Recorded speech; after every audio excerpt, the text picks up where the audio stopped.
روشن ذہن کے معزز ناظرین، آج ہم آپ کو حسد اور رشک کے بارے میں ایک کہانی کی شکل میں فرق سمجھائیں گے۔ یہ کہانی بابا جی اور بندو کی ہے۔ بندو بابا جی سے کہتا ہے کہ بابا جی، مجھے آج تک سمجھ میں نہیں آیا کہ حسد اور رشک میں کیا فرق ہے۔ بندو نے لمبے سڑک کے کچھ آدھا فٹ پاتھ پر بابا جی کے ساتھ چہل قدمی کرتے ہوئے پوچھا۔ بابا جی خاموشی سے چلتے رہے، کوئی جواب نہ دیا، ایسے جیسے کچھ سنا ہی نہ ہو۔ بندو بھی ان کے قدم بقدم چلتا رہا۔ کچھ دیر چلنے کے بعد ان کی نظر سڑک کے ساتھ نصب ایک بینچ پر بیٹھے دو پنچھیوں پر پڑی۔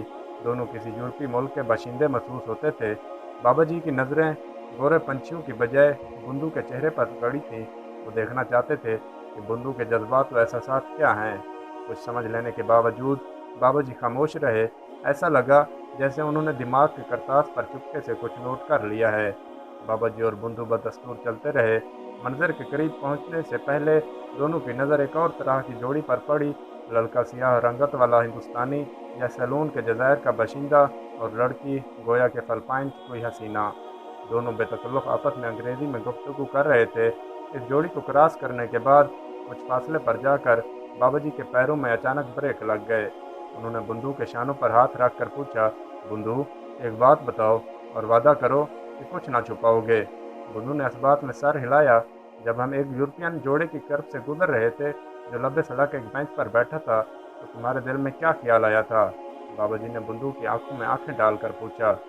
بندو شرماتے ہوئے بولا، میں نے سوچا کہ کاش میں بھی اس جوان رانا کی طرح یورپ کے کسی ملک کا باشندہ ہوتا اور مزے کرتا۔ ٹھیک ہو گیا، بابا جی نے مسکراتے ہوئے کہا۔ اچھا، اب یہ جوڑی جو تم دیکھ رہے ہو، بابا جی نے گردن گھمائے بغیر اشارہ کیا، اسے دیکھ کر تم نے کیا محسوس کیا؟ بابا جی، ان کو دیکھ کر مجھے فوراً وہ محاورہ یاد آ گیا، لنگور کے بغل میں ہور۔ اور مجھے لڑکی کی پسند پر اور لڑکے کے بھاگوں پر غصہ بھی آیا۔ بندو نے برجستہ جواب دیا۔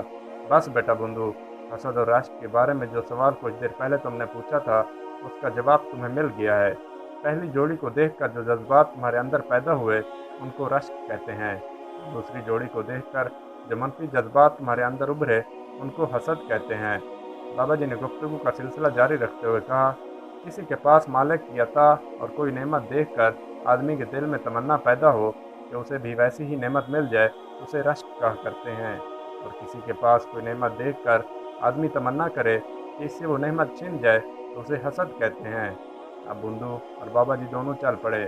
چلتے چلتے بابا جی نے آخری بات کہی، حسد ایک بری چیز ہے جس میں آدمی چاہتا ہے کہ نعمت اسے ملے یا نہ ملے، مگر دوسرے سے ضرور چھن جائے۔ اور رشک کرتے وقت آدمی تمنا کرتا ہے کہ کاش ویسی ہی نعمت اسے بھی مل